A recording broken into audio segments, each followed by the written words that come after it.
கிறிஸ்துவுக்குள் மிகவும் பிரியமான மகிமை டிவி நேயர்களுக்கு இயேசு கிறிஸ்துவின் நாமத்தில் எனது அன்பின் வாழ்த்துக்கள். இந்த அருமையான வாய்ப்பினை கொடுத்த அருமையான மகிமை டிவி குடும்பத்தினருக்கும் அருமையான தேவனுக்கும் என் மனமார்ந்த நன்றிகளை நான் நேரெடுத்துக் கொள்கிறேன். என்னுடைய பெயர் பெனியேல். அக்னி பிரவேசம் ஊழியங்கள் என்று சொல்லி வேலூர் பகுதியில் நாங்கள் குடும்பமாக ஊழியம் செய்து கொண்டு வருகிறோம். கடவுள் கிருபையினாலே என் குடும்பத்திலே எனக்கு 2 சகோதரர்கள், மூத்த சகோதரர்கள் ஊழியத்தில் இருக்கிறார்கள். பெரிய அண்ணன் FMBB திருநெல்வேலி பகுதியில் ஊழியம் செய்து கொண்டிருக்கிறார்கள். சிறிய அண்ணன் குடும்பம் IMS மூலமாக சேலத்திலே ஊழியம் செய்து கொண்டிருக்கிறார்கள். சகோதரி குடும்பம் பிளஸிங் யூத் மிஷன்ல பெங்களூர்ல அவர்கள் ஊழியம் செய்து கொண்டிருக்கிறார்கள். இளைய சகோதரன் நண்பர் சுவிசேஷ ஜெப குழுவிலே ஜார்க்கண்ட் பகுதியிலே ஊழியம் செய்து கொண்டிருக்கிறார்கள். எங்களுக்காகவும் எங்கள் குடும்பத்துக்காகவும் ஜெபித்துக் கொள்ளும்படி உங்களை அன்போடு கூட கேட்டுக்கொள்கிறேன். நாம் கர்த்தருடைய வார்த்தையை கடன் செல்லும்பதாக தலைகளை தாழ்த்தி நாம் ஜெபிக்கலாம். எங்களை அதிகமாக நேசித்து வழிநடத்துகிற அன்பின் பரலோக பிதாவே, இந்த அருமையான நேரத்துக்காக நன்றிகளை எடுக்கிறோம். இந்த வேளையில இந்த நிகழ்ச்சியை பார்த்து கொண்டிருக்கிற ஒவ்வொரு சகோதரனையும் சகோதரியும் குடும்பத்தினரையும் கர்த்தர் ஆசீர்வதிக்க நாங்கள் ஒப்புக் கொடுக்கிறோம். நீங்க பேசுவதை நாங்கள் கேட்பதற்கு எங்களை தாழ்த்தி அர்ப்பணிக்கிறோம். எங்கள் செவிகள் திறந்ததாயும் எங்கள் இருதயம் ஆண்டவரை விழிப்போடும் இருக்கத்தக்கதாக எங்களை ஒப்புக் கொடுக்கிறோம். உங்களுடைய வசனங்களை உயிர்ப்பிக்கத்தக்கதாக பலன் கொள்ளத்தக்கதாக எங்களை தாழ்த்தி அர்ப்பணிக்கிறோம். எங்களோடு பேசுங்க. இயேசு கிறிஸ்துவின் நாமத்திலே மிகுந்த மனத்தாழ்மையோடு வேண்டிக் கொள்கிறோம் எங்கள் ஜீவனுள்ள நல்ல பிதாவே, ஆமென். இந்த நாளிலும் கூட அநேக ஜனங்கள் சமாதானம் இல்லாமல் தவித்துக் கொண்டிருக்கிறதை நாம் பார்க்கிறோம். சமாதானம் என்பது இந்த உலகத்திலே கிடைப்பது அரிதாக இருக்கிறது. பணம் இருக்கிறது, அந்தஸ்து இருக்கிறது, நண்பர்கள் இருக்கிறார்கள், உறவினர்கள் இருக்கிறார்கள். ஆனால் சமாதானம் என்பது மிகவும் அரிதாக காணப்படுகிறது. ஆனால் வேதத்திலே நமக்கு சமாதானத்தை குறித்து அநேக காரியங்களை ஆண்டவர் தெளிவுபடுத்துகிறார். ஆனால் நாம் வேதத்தை மறந்ததினால் இன்றைக்கு சமாதானம் இல்லாமல் தவித்துக் கொண்டிருக்கிறோம். வேதம் தெளிவாக சொல்கிறது. சங்கீதங்களின் புஸ்தகம் 119 165 விதமாக சொல்லப்பட்ட சங்கீதம் 119 165, உம்முடைய வேதத்தை நேசிக்கிறவர்களுக்கு மிகுந்த சமாதானம் உண்டு. உம்முடைய வேதத்தை நேசிக்கிறவர்களுக்கு மிகுந்த சமாதானம் உண்டு. ஆம் அருமையானவர்களே, நாம் வேதத்தை நேசிக்கிறோமா? வேதத்தை நேசித்தால் மாத்திரமே நமக்கு சமாதானம் வரும். அதற்கு அடுத்த பகுதியில சொல்லப்பட்டிருக்கிறது, அவர்களுக்கு இடறல் இல்லை. ஒருவேளை எத்தனை பாடுகள் வந்தாலும், எத்தனை அவமானங்கள் வந்தாலும், இழப்புகள் வந்தாலும், நஷ்டங்கள் வந்தாலும், வியாதிகள் வந்தாலும், வெறுமைகள் வந்தாலும், ஆண்டவருடைய வேதத்தை நாம் நேசித்து நடக்கும் பொழுது, அவருடைய வேதத்திலே முழுமையாக பிரியமா இருக்கும் பொழுது எந்த இடரலும் நமக்கு வருவதில்லை. அதே சங்கீதத்தில் 119 சங்கீதத்திலே 163 வசனத்திலே விதமாக சொல்லப்பட்டிருக்கிறது, பொய்யை பகைத்து அருவருக்கிறேன், உம்முடைய வேதத்தையோ நேசிக்கிறேன். உம்முடைய வேதத்தையோ நேசிக்கிறேன். தாவீது வேதத்தை நேசிக்கும் பொழுதுதான் அவருடைய வாழ்க்கையில எதை வெறுக்க வேண்டும், எதை கடைபிடிக்க வேண்டும், என்ன செய்ய வேண்டும் என்பதை ஆண்டவர் அவனுக்கு வழிகாட்டி நடத்தினார். தாவீதுக்கு எதிராக சிங்கம் வந்தது, தாவீதுக்கு எதிராக கரடி வந்தது, சவுல் அவனை துரத்தினான். ஆனாலும் அவனுடைய வாழ்க்கையிலே சமாதானமா இருந்தான். அவருடைய சமாதானத்துக்கு ஒரு குறைவில்லாமல் ஆண்டவர் அவனை பாதுகாத்து கொண்டார். ஏனென்றால் அவன் ஒவ்வொரு நிமிடமும் ஆண்டவருடைய கற்பனைகளின்படி நடந்து கொண்டிருந்தான். அவருடைய கற்பனைகளை முழுமையாக நேசிக்க கற்றுக்கொண்டிருந்தான். என்றால் வேதம் அவனுக்கு மன மகிழ்ச்சியா இருந்தது என்று நாம் பார்க்கிறோம். அவன் சொல்லுகிறான், சங்கீதம் 119 146 வசனத்திலே சொல்லப்பட்டிருக்கிறது, என்னை ரட்சியும், அப்பொழுது நான் உம்முடைய சாட்சிகளை காத்து கொள்ளுவேன். அதிகாலையிலே நான் எழுந்து சத்தமிட்டேன், உம்முடைய வசனத்துக்கு காத்திருக்கிறேன். அப்ப அவனுடைய வாழ்க்கையில வசனத்துக்கு அதிகமாக காத்திருக்க ஆரம்பித்தான். அவன் சொல்லுகிறான், துன்பப்படுத்துகிறவர்களுக்கும் என்னை விரோதிக்கிறவர்களும் அநேகர், ஆனாலும் உம்முடைய சாட்சிகளை விட்டு விலகேன். 156 சொல்லப்பட்டிருக்கிறது, உம்முடைய வசனத்தை காத்து கொள்ளாத துரோகிகளை நான் கண்டபோது எனக்கு அருவருப்பாயிற்று. அப்ப யோசித்து பாருங்க, வசனத்தை நாம் முழுமையாக நேசிக்க வேண்டும். வசனத்தை நேசிக்க நேசிக்க நம்முடைய வாழ்க்கையில சமாதானம் பிறக்கும், சந்தோஷம் பிறக்கும். ஒரு நாள் கூட நம்மை ஆண்டவர் எல்லா சூழ்நிலிருந்து விலக்கி பாதுகாத்துக் கொள்கிறார், தவறவே மாட்டார் ஆண்டவர். அப்பொழுது நமக்கு சந்தோஷம். ஏன்னா அங்கு சொல்லப்பட்டிருக்கிறது இடரல் இல்லை. ஆங்கிலத்திலே சொல்லப்பட்டிருக்கிறது there will be no stumbling block. அவங்களை எதுவுமே தடுக்க முடியாது. முன்னேறி செல்வதற்கு எதுவுமே தடுக்க முடியாது. அவருடைய விசுவாசம் வெல்லப்படும், அவருடைய இருதயம் வெல்லப்படும், அவர்களுக்கு தைரியம் அதிகமாக இருக்கும். ஏனென்றால் வேதத்தை நேசிக்கிறாங்க. வேதத்தை நேசிக்கும் பொழுது அவர் நடக்கிற வழிகள் எல்லாம் தடைகள் வந்தாலும் அவமானங்கள் வந்தாலும் அதை முன்னேறி சென்று கொண்டே இருப்பார்கள். தானியேல் எழுதின புத்தகத்துல 3ஆம் அதிகாரத்துல பார்க்கிறோம்.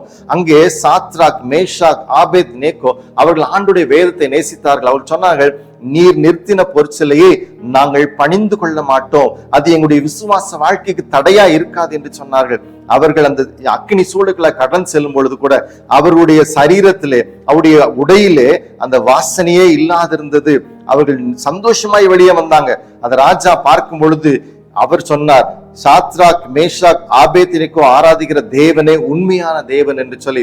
இன்றைக்கு நம்முடைய வாழ்க்கையிலே கஷ்டங்களை குறித்து, அவமானங்களை குறித்து, நஷ்டங்களை குறித்து நாம் வேதனைப்பட்டு கொண்டிருக்காமல் அந்த சமயத்துல வேதத்தை நாம் தியானிக்கும் பொழுது, வேதத்தை வாசிக்கும் பொழுது, வேதத்துல ஆழமாக நம்மை உட்கொள்ளும் பொழுது அந்த வசனம் நம்ம உயிர்ப்பிக்கும்.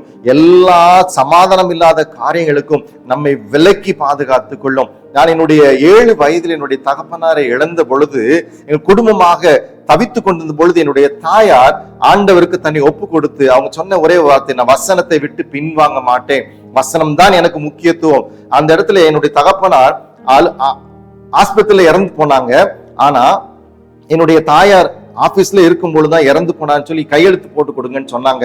ஆனா எங்க அம்மா அதை செய்யவே இல்லை. என்னுடைய தாயார் சொன்ன வார்த்தை, என் கணவர் ஆஸ்பத்திரியில தான் மரித்து போனார் என்று சொல்லி சொன்னாங்க. அந்த சூழ்நிலை அவங்க அந்த பொய்யை வெறுத்ததினால இன்றைக்கு குடும்பத்துல 5 பிள்ளைகளும் நாங்கள் ஊழியத்தில் இருக்கிறோம். சங்கீதம் 119, 148 விதமாக சொல்லப்பட்டிருக்கிறது, உம்முடைய வசனத்தை தியானிக்கும்படி குறித்த ஜாமங்களுக்கு முன்னே என் கண்கள் விழித்து கொள்ளும், உம்முடைய கிருபையின்படி என் சத்தத்தை கேளும், கர்த்தாவே உம்முடைய நியாயத்தின்படி என்னை உயிர்ப்பியும். அப்ப அந்த வசனங்கள் அவன் அதிகாலமே தேடுறான், அந்த வசனத்தை படிக்கிறான், அந்த வசனத்துக்குள்ள அவ்வளவு நேசமா இருக்கிறான். நாம் வசனத்தை நேசிக்கிறோமா? வசனத்தை நேசிக்க நேசிக்க நம்முடைய பாடுகளிலிருந்து, அவமானங்களிலிருந்து, நஷ்டங்களிலிருந்து நம்மை விலைக்கு பாதுகாத்துக் கொள்ளும். சங்கீதம் 119, 167 விதமாக சொல்லப்பட்டிருக்கிறது, என் ஆத்துமா உமது சாட்சிகளை காக்கும், அவைகளை நான் மிகவும் நேசிக்கிறேன். அப்போ முதலாவது நம்முடைய வாழ்க்கையில சமாதானம் வேண்டும் என்றால் நாம் வேதத்தை நேசிக்கிறவர்களாக இருக்க வேண்டும். அப்போ முதலாவது வேதத்தை நேசிங்கள். 2வது வேதத்தை யோசிக்க வேண்டும். நாம் எதை நேசிக்கிறோமோ அதை தான் யோசிக்க முடியும். பிலிப்பியர்கள் எழுதின புஸ்தகத்திலே 4ஆம் அதிகாரத்திலே நமக்கு எல்லாமே தெரிஞ்ச வசனம் தான். ஆனா பிலிப்பியர் 4ஆம் அதிகாரத்திலே 8ஆம் வசனத்திலே இவ்விதமாக சொல்லப்பட்டிருக்கிறது. அந்த வசனங்களில் அவர் தெளிவாக சொல்கிறார். பிலிப்பியர்கள் இந்த புஸ்தகத்திலே 4ஆம் அதிகாரம் 8ஆம் வசனம் அவர் சொல்றார், கடைசியாக சகோதரரே.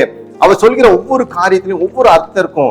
பவுல் அவருடைய அனுபவத்திலிருந்து எழுதுகிறார். அவர் நாம சந்தோஷமா இருக்கணும், சமாதானமா இருக்கணும் அப்படின்னா என்ன செய்ய வேண்டும் என்று அவர் சொல்கிறார். 4ஆம் அதிகாரம் 8ஆம் வசனத்தில் அவர் சொல்லுகிற ஒரு காரியம், பிலிப்பியர் 4:8, கடைசியாக சகோதரரே, உண்மை உள்ளவைகள் எவைகளோ, ஒழுக்கம் உள்ளவைகள் எவைகளோ, நீதி உள்ளவைகள் எவைகளோ, கற்புள்ளவைகள் எவைகளோ, அன்புள்ளவைகள் எவைகளோ, நற்கீர்த்தி உள்ளவைகள் எவைகளோ, புண்ணியம் எதுவோ, புகழ் எதுவோ, அவைகளையே சிந்தித்து கொண்டிருங்கள்.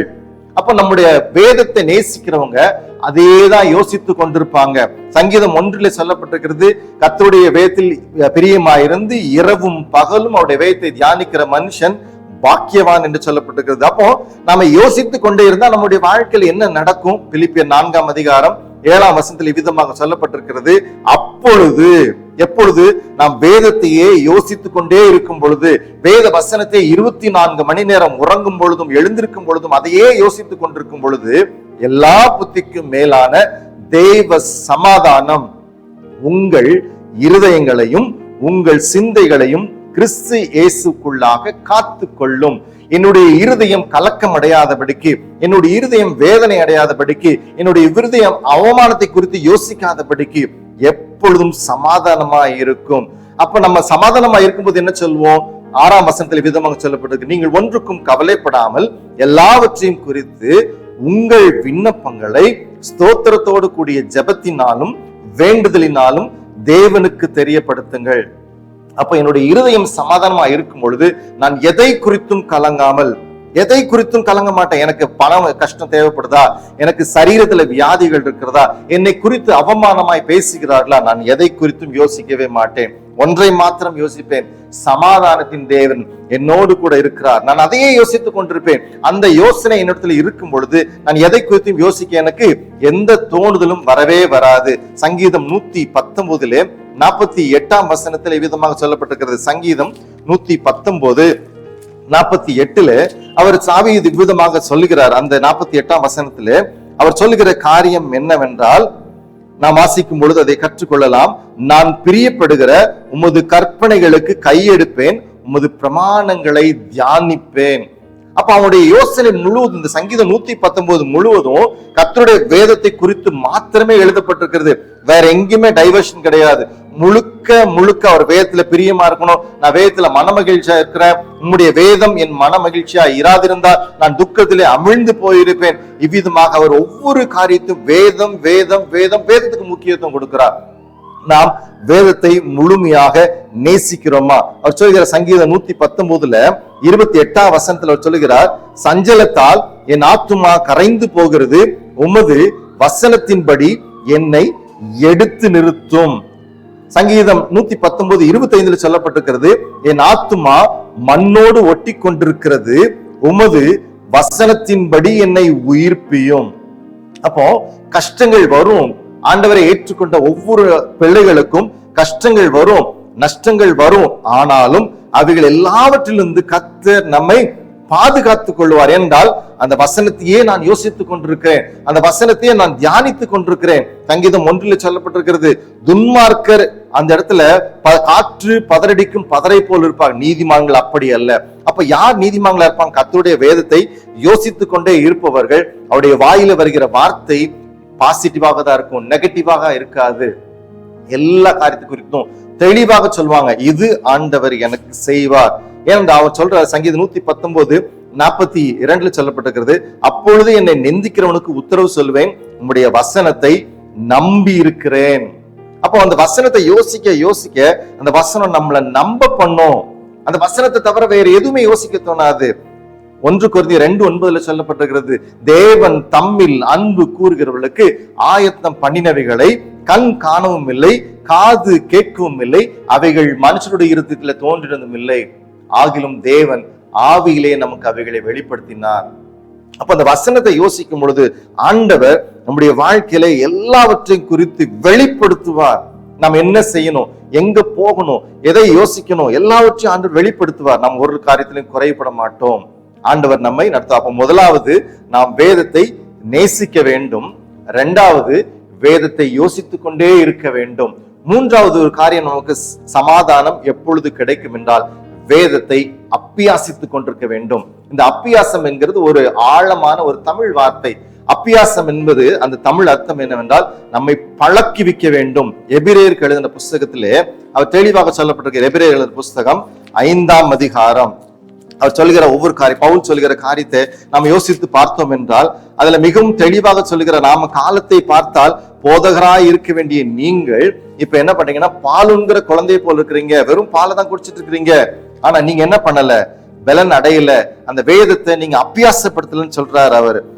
எபிரேயருக்கு எழுதின புஸ்தகம் 5ஆம் அதிகாரம் 14ஆம் வசனத்தில் விதமாக சொல்லப்பட்டிருக்கிறது, பலமான ஆகாரமானது நன்மை தீமை இன்னதென்று பயிற்சியினால் பகுத்தறியத்தக்கதாக முயற்சி செய்யும் ஞானேந்திரியங்களை உடையவர்களாகிய பூரண வயதுள்ளவர்களுக்கே தகும்.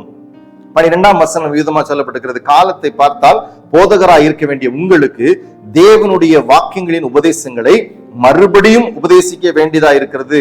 நீங்கள் பலமான ஆகாரத்தை அல்ல பாலை உண்ணத்தக்கவர்களானீர்கள்.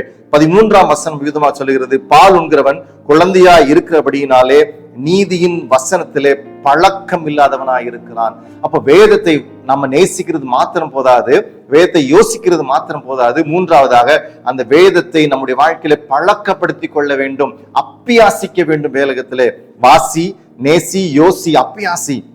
அப்போ இந்த வேத வசனங்கள் நம்ம உயிர்ப்பிக்கும். அதை பழக்க பழக்க பழக்க நம்ம எதை யோசிக்கிறோமோ அதுதான் நம்ம பழக்கமா வரும். நம்ம அதிகமா ஒரு பழமொழி கேட்டுக்கு என்ன சொல்ல, சட்டியில இருந்தாதான் அகப்பையில வரும். என்னுடைய சட்டியில வசனம் இருந்ததுன்னா நான் எடுத்து கொடுக்கறதும் வசனமா தான் கொடுப்பேன். என் வாயில கெட்ட வார்த்தை வராது. என்னுடைய சட்டியில ஆண்டுடைய வார்த்தை, இந்த மண் பாண்டத்தில் ஆண்டு கொடுத்துக்கிற வார்த்தை ஆவியில நிரம்பி இருக்கும் பொழுது தேவையில்லாத வம்பான காரியங்களை நான் பேச மாட்டேன். எல்லா நேரங்களையும் வசனத்தை மாத்திரமே நான் பேசுவேன். அதை என்ன வசனத்தினால பழகி இருக்கிறேன், அதுல நடந்து கொண்டிருக்கிற அந்த வசனம் தான் எனக்கு உயிர் விட்டு கொடுக்கிறது. ஏசாயா எழுதின புஸ்தகம் 53ஆம் அதிகாரத்துல இவ்விதமாக சொல்லப்பட்டிருக்கிறது. ஆண்டவர் தன்னை தேவனுக்கு முழுமையாக அர்ப்பணித்து இந்த உலகத்திலே குமாரனாக அவதரித்த பொழுது அவருக்கு என்னவெல்லாம் நடக்கும் என்பதை அந்த ஏசாயா எழுதின புஸ்தகத்திலே 53ஆம் அதிகாரத்தில் விதமாக சொல்லப்பட்டிருக்கிறது. ஏசாயால அவர் சொல்கிறார், 53ஆம் அதிகாரம், எங்கள் மூலமாய் கேள்விப்பட்டதை விசுவாசித்தவன் யார்? கர்த்தருடைய புயம் யாருக்கு வெளிப்பட்டது? மெய்யாகவே 4ஆம் வசனத்திலே ஏசாயா 53:4 மெய்யாகவே அவர் நம்முடைய பாடுகளை ஏற்றுக்கொண்டு நம்முடைய துக்கங்களை சுமந்தார், நாமோ அவர் தேவனால் அடிபட்டு வாதிக்கப்பட்டு சிறுமைப்பட்டவர் என்று எண்ணினோம். நம்முடைய மீறுதல்கள் நிமித்தம் அவர் காயப்பட்டு நம்முடைய அக்கிரமங்கள் நிமித்தம் அவர் நொறுக்கப்பட்டார். நமக்கு சமாதானத்தை உண்டு பண்ணும் ஆக்கினை அவர் மேல் விழுந்தது. அப்போ வேதத்தை நாம் அபியாசப்படுத்தும் பொழுது நாம் எல்லா பாடுகளையும் நாம் ஏற்றுக்கொள்வோம். அவர் சொல்கிறார், ஏசாயா 53:7 வசனத்தில் சொல்லப்பட்டிருக்கு, அவர் நெருக்கப்பட்டும் ஒடுக்கப்பட்டும் இருந்தார், ஆனாலும் தம்முடைய வாயை அவர் திறக்கவில்லை. அடிக்கப்படும்படி கொண்டு போகப்படுகிற ஒரு ஆட்டுக்குட்டியை போலவும் தன்னை மயிர் கத்திக்கிறவனுக்கு முன்பாக சத்தமிடாதிருக்கிற ஆட்டை போலவும் அவர் தம்முடைய வாயை திறவாதிருந்தார். வேதத்தை அபியாசிக்கும் பொழுது வேதத்திலே 24 மணி நேரம் தம்முடைய வாழ்க்கையை பழக்கி கொள்ளும் பொழுது என்னுடைய வாழ்க்கையில் என்னுடைய சொல், செயல், நடக்கை அத்தனையும் வேத வசனங்களாக இருக்கும். ஒரு நாள் என் வாயில தேவையில்லாத ஒரு வார்த்தைகள் வரவே வராது. ஆக நம்முடைய வாழ்க்கையில வேதத்தை என்ன பண்ணும், பழக்கி கொள்ள வேண்டும். அதே போலதான் ஆண்டவர் அந்த சாத்தான் அவரை சோதிக்கும் பொழுது அவர் தெளிவாக சொல்கிறார், அவர் எனக்கு பின்னாடி போ சாத்தானே என்று சொல்கிறார். ஆண்டவர் சாத்தானை ஆண்டவரை சோதிக்கவே முடியல. அந்த சோதனை நேரத்துல அவர் சொன்ன ஒவ்வொரு காரியமும் நம்ம நினைவுக்கு வர வேண்டும். அவர் சொல்லுகின்ற காரியம், அந்த சாத்தானை பார்த்து சொல்லுகிறார், அவன் சொல்றான், பிள்ளைகள் அப்பத்தினாலே மாத்திரமல்ல தேவனுடைய வாயிலிருந்து புறப்படுகிற ஒவ்வொரு வார்த்தையினாலும் பிழைப்பான் என்று எழுதப்பட்டிருக்கிறது. அப்போ வசனத்தினால அவர் தன்னை பழக்க வைத்துக் கொண்டிருந்தார். வாசிக்கலாம், மத்தேயு எழுதின புஸ்தகம் 4ஆம் அதிகாரத்துல அவர் சொல்லுகிறார், அவர் இயேசு கிறிஸ்துவானவர் 40 நாள் இரவும் பகலும் உபவாசமாயிருந்தார். அவருக்கு பசி உண்டாயிற்று. அப்பொழுது சோதனைக்காரன் என்ன பண்ணான்னு அங்க வந்தா, அவர் சொல்ற, அவரிடத்தில் வந்து, நீ தேவனுடைய குமாரனே ஆனால் இந்த கல்லுகள் அப்பங்களாகும்படி செய்யும் என்றான். அவர் பிரதியுத்தரமாக, மனுஷன் அப்பத்தினாலே மாத்திரமல்ல தேவனுடைய வாயிலிருந்து புறப்படுகிற ஒவ்வொரு வார்த்தையினாலும் பிழைப்பான் என்று எழுதியிருக்கிறது என்றார். அப்பொழுது பிசாசு அவரை பரிசுத்த நகரத்துக்கு கொண்டு போய் தேவாலயத்து உப்பருகின் மேல் அவரை நிறுத்தி, நீ தேவனுடைய குமாரனே ஆனால் தாழ குதியும், ஏனெனில் தம்முடைய தூதர்களுக்கு உம்மை குறித்து கட்டளையிடுவார், உமது பாதம் கல்லில் இடராதபடிக்கு அவர்கள் தங்கள் கைகளில் ஏந்தி கொண்டு போவார்கள் என்பதாய் எழுதியிருக்கிறது என்றான். ஆண்டவர் அதற்கும் பதில் சொன்னார், உன் தேவனாய கர்த்தரை பரீட்சை பாராதிருப்பாயாக என்றும் எழுதியிருக்கிறது. மறுபடியும் பிசாசு அவரை மிகவும் உயர்ந்த மலையின் மேல் கொண்டு போய் உலகத்தின் சகல ராஜ்யங்களையும் அவைகளின் மகிமையும் அவருக்கு காண்பித்து, நீ சாஷ்டாங்கமாய் விழுந்து என்னை பணிந்து கொண்டால் இவைகளை எல்லாம் உமக்கு தருவேன் என்று சொன்னார். அப்பொழுது இயேசு, அப்பாலே போ சாத்தானே, உன் தேவனாய் கர்த்தரை பணிந்து கொண்டு அவர் ஒருவருக்கே ஆராதனை செய்வாயாக என்று எழுதியிருக்கிறது என்றார். அப்பொழுது பிசாசானவன் அவரை விட்டு விலகி போனான். பிசாசானவன் அவரை விட்டு விலகி போனான். இன்றைக்கு நம்முடைய வாழ்க்கையில பிசாசு நம்மை விட்டு விலகி போகாமல் இருப்பதற்கு காரணம், நம்முடைய வாழ்க்கையில சமாதானம் இல்லை. காரணம், நம் வேதத்தை பழக்கப்படுத்தவில்லை. இன்றைக்கு நம்முடைய வாழ்க்கையில பழக்கம் எல்லாம் இன்றைக்கு மீடியா வளர்ந்து பெருகிறதுனால ஒவ்வொரு சினிமாக்களை பார்த்து கொண்டிருக்கிறோம், நிறைய நாடகங்களுக்கு, சீரியல்கள் அடிமையாகி கொண்டிருக்கிறோம், நிறைய யூடியூப்ல ஷார்ட்ஸ் போன்ற காரியங்களுக்கு அடிமையாகி கொண்டிருக்கிறோம். ஆனால் வேதத்துக்கு நாம் முக்கியத்துவம் கொடுப்பதில்லை. நான் சிறு வயதாக இருந்த பொழுது என் தகப்பனாரை இழந்த பிறகு என் அண்ணன் நாங்க ஆலயத்துக்கு போய் வந்த பிறகு அன்றைக்கு ஆலயத்தில் நடந்த வசனங்களை சொல்ல வேண்டும். ஆலயத்தில் சொல்லப்பட்ட சுருக்க ஜபங்களை சொல்ல வேண்டும். அன்றைக்கு விசுவாச பிரமாணத்தை சொல்ல வேண்டும். விசுவாச பிரமாணத்தை சொல்ல 2 விசுவாச அப்போஸ்தல விசுவாச பிரமாணம், நெசையா விசுவாச பிரமாணம், 2 விசுவாச பிரமாணத்தை சொல்ல வேண்டும். பாவ அறிக்கை ஜபத்தை மனப்பாடமாக சொல்ல வேண்டும். வேத வசனம் அன்னைக்கு சொன்ன ஒவ்வொரு காரியங்களும், அன்னைக்கு வாசிக்கு குறிக்கப்பட்ட பாடங்கள் அத்தனையும் என்னென்ன பாடங்கள் வாசித்தார்கள், அதனுடைய பாடங்களுடைய வசனத்தின் அர்த்தம் என்பதை சொல்ல வேண்டும். சொல்லலைன்னா சாப்பாடு கிடையாது. இன்றைக்கு நம்முடைய வாழ்க்கையில அந்த காரியங்கள் நம் பிள்ளைகள் கற்றுக் கொடுக்கிறோமா? வேத வசனத்தை படிக்காவிட்டால் உனக்கு சாப்பாடு கிடையாது என்று சொல்லுகிறோமா? வேத வசனத்தை படிக்காவிட்டால் உனக்கு ஒன்றும் வாங்கி கொடுக்க மாட்டோம் என்று சொல்லுகிறோமா? இன்னைக்கு பிள்ளைங்க கையில மொபைல் வாங்கி கொடுக்குறோம், இன்னைக்கு பிள்ளைங்க கையில அவங்க கேட்டதெல்லாம் வாங்கி கொடுக்குறோம். ஆனா வேத வசனத்துக்கு முக்கியத்துவம் கொடுக்க கற்றுக் கொடுக்கிறோமா?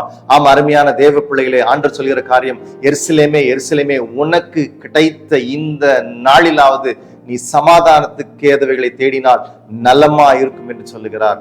இன்றைக்கு ஆண்டவர் நம்மிடத்துல கேட்கிறது, நீங்கள் வேதத்தை நேசிக்கிறீர்களா? அந்த வேதத்தை எழுதுவதற்கு, இந்த வேதம் நம் கையில கிடைப்பதற்கு எவ்வளவு கஷ்டப்பட்டிருக்கிறாங்க, எவ்வளவு தியாகங்கள் செய்திருக்கிறாங்க. அந்த தியாகங்களை நாம் மறந்து விட்டோம். வேதத்தை நேசிக்க மறந்து விட்டோம். வேதத்தை யோசிக்கவே இல்லை. வேற ஏதோ யோசனைகள் ஓடுது. 24 மணி நேரமும் வீடை எப்படி கட்டணும், என்னுடைய அடுத்து என்ன ட்ரெஸ் வாங்கணும், என்னுடைய பிறந்த நாளுக்கு என்ன ட்ரெஸ் வாங்கணும், என்னுடைய திருமண நாளுக்கு என்ன ட்ரெஸ் வாங்கணும், பிள்ளைகள் கல்யாணத்துக்கு என்ன செய்யணும், அதையே யோசித்துக் கொண்டிருக்கிறோம்.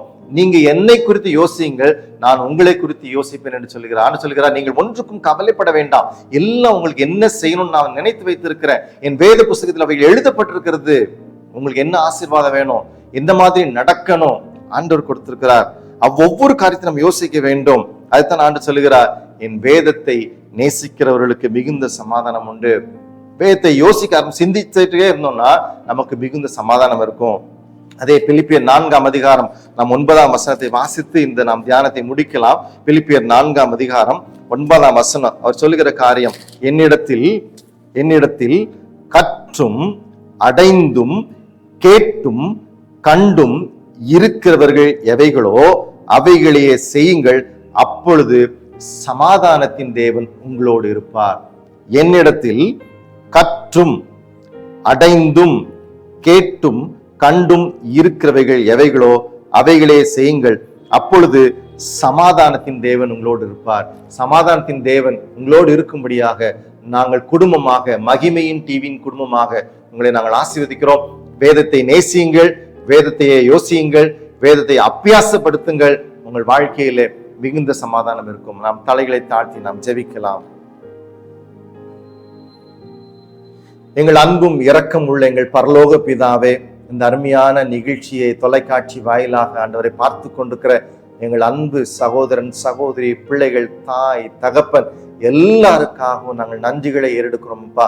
இப்படி கடைசி காலகட்டத்தில் வாழ்ந்து கொண்டிருக்கிறோம். எங்களால் வேதத்தை வாசிக்க முடியாமல், வேதத்தை நேசிக்க முடியாமல் எங்கள் மனதுகளை வேறு பக்கமாக திசை திருப்பி கொண்டிருக்கிற காரியங்கள் அநேகம் நடந்து கொண்டிருக்கிறது. ஆலய ஆராதனைக்கு முக்கியத்துவம் கொடுப்பதில்லை, ஆலயத்திலே நடக்கிற வசனங்களுக்கு முக்கியத்துவம் கொடுப்பதில்லை. எங்கள் முகங்களை வேறு பக்கமாக நாங்கள் திருப்பி கொண்டிருக்கிறோம். எங்களுக்கு அநேகம் பிரச்சனைகள் இருக்கிறதப்பா, கடன் பிரச்சனைகள், அவமானங்கள், நஷ்டங்கள். ஆண்டவரே, இதனாலே எங்களுக்கு தற்கொலை எண்ணங்கள் அதிகமாக வந்து கொண்டிருக்கிறது. இதனாலே நாங்கள் ஆண்டவரே வீட்டை விட்டு வெளியே போக வேண்டும் என்கிற வேதனை அதிகமாக கொண்டிருக்கிறது. குடும்பத்துக்குள்ளே பிரிவினை, கணவன் மனைவிக்குள்ளாக சமாதானம் இல்லை, தாய் தகப்பனுக்கு இடையிலே சமாதானம் இல்லை, பிள்ளைகளுக்கும் ஆண்டவர் குடும்பத்துக்கும் இடையிலே சமாதானம் இல்லை. காரணம், ஆரம்ப காலகட்டங்களில் நாங்கள் வேதத்தை மாத்திரமே அதிகமாக நேசித்துக் கொண்டதோம். இன்றைக்கு எங்களை ஆண்டவரை திசை திருப்புகிற ஒவ்வொரு காரியங்களும் யூடியூப் மூலமாக, பேஸ்புக் மூலமாக, இன்ஸ்டாகிராம் மூலமாக, சோசியல் மீடியா மூலமாக எங்களை திசை திருப்பி கொண்டிருக்கிறான். ஆண்டவர் சத்துருவானவன் எங்களை விட்டு விலகி போக வேண்டும் என்றால் தேவன் எங்களோடு கூட இருக்க வேண்டும். இந்த வேத வசனம் சொல்லப்பட்டிருக்கிறது, என்னிடத்தில் கண்டும் கேட்டும் இருக்கிற எவைகளோ அவைகள் செய்யுங்கள், அப்பொழுது சமாதானத்தின் தேவன் உங்களோடு கூட இருப்பார் என்று சொல்லிக்கிறீங்களே தகப்பனே. இந்த சமாதானத்தின் தேவன் எங்களோடு கூட இருந்து சமாதானத்தினால் நிரப்பத்தக்கதாக ஒப்புக் கொடுக்கிறோம். நாங்கள் வேதத்தை நேசித்து, அதை யோசித்து, அதை அப்பியாசித்து எங்கள் வாழ்க்கையிலே சமாதானத்தை அனுபவிக்க எங்களை முற்றிலும் தாழ்த்தி ஏற்படுகிறோம். எங்களை பொறுப்படுத்திக் கொள்ளுங்க, வழி நடத்துங்க. இந்த மகிமை டிவி ஊழியத்தை கர்த்தர் ஆசீர்வதிங்க, இவருடைய நிதி தேவைகளை ஆசீர்வதிங்க. அந்த மகனை கூட பலப்படுத்தி தைரியப்படுத்துங்க ஆண்டவர். ஒரு தரிசனத்தோடு கூட இந்த ஊழியத்தை நடத்தி கொண்டிருக்கிற உடைய மகனை கர்த்தர் விசேஷித்த கிருபையினாலும் தயவினாலும் ஆண்டு கொண்டு நடத்த ஒப்புக் கொடுக்கிறோம். இவை யாவற்றையும் எங்களுக்காக மரித்து உயிர்த்தெழுந்த இயேசு கிறிஸ்துவின் நாமத்திலே தாழ்மையோடு வேண்டிக் கொள்கிறோம், எங்கள் ஜீவனுள்ள நல்ல பிதாவே, ஆமென்.